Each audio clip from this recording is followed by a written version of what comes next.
કયા કયા પ્રકારના શિવલિંગો હોય છે મેં હમણાં વાત કરીને. તો લિંગના સર્જન માટે પથ્થરનું શિવલિંગ હોય, ધાતુનું શિવલિંગ હોય, અને ઉત્તમ શિવલિંગ તો અહીંયા બતાવ્યું છે માટીનું. 1650 પૂજા બતાવેલી છે.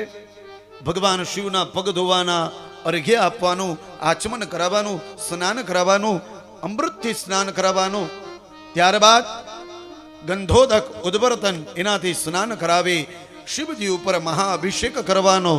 મેં કહ્યું ને, દૂધથી અભિષેક થાય, શેરડીના રસથી થાય, નાળિયેર પાણીથી થાય, મધથી થાય, ઘીથી થાય, અરે ભાંગથી પણ થાય, સરસવના તેલથી થાય, સોનાથી સુવર્ણથી ભગવાન શિવ ઉપર અભિષેક થાય.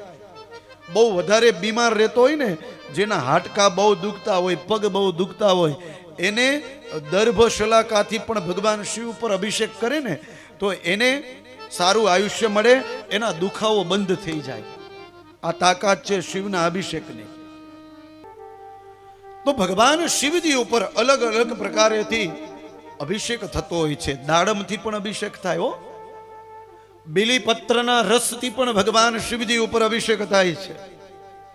અરે શિવ પુરાણમાં ત્યાં સુધી લખ્યું છે કે જે જગ્યાએ બીલીપત્રનું વૃક્ષ હોય એ બીલીપત્રના વૃક્ષની નીચે બેસી અને શિવજીનો અભિષેક કરવામાં આવે ને તો એ વ્યક્તિનું આરોગ્ય ખૂબ જ સારું રહે છે અને આયુષ્ય બહુ લાંબુ વધે છે.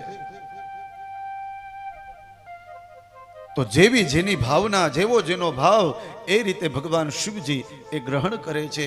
અભિષેક થઈ જાય પછી શુદ્ધોદકથી સ્નાન કરી ભગવાન શિવને ચંદન અતિ પ્રિય છે.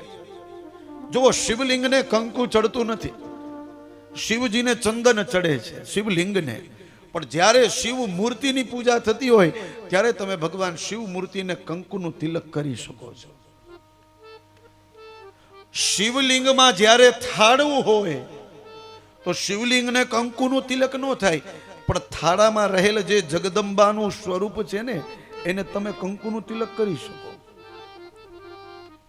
આ બધા નિયમો છે.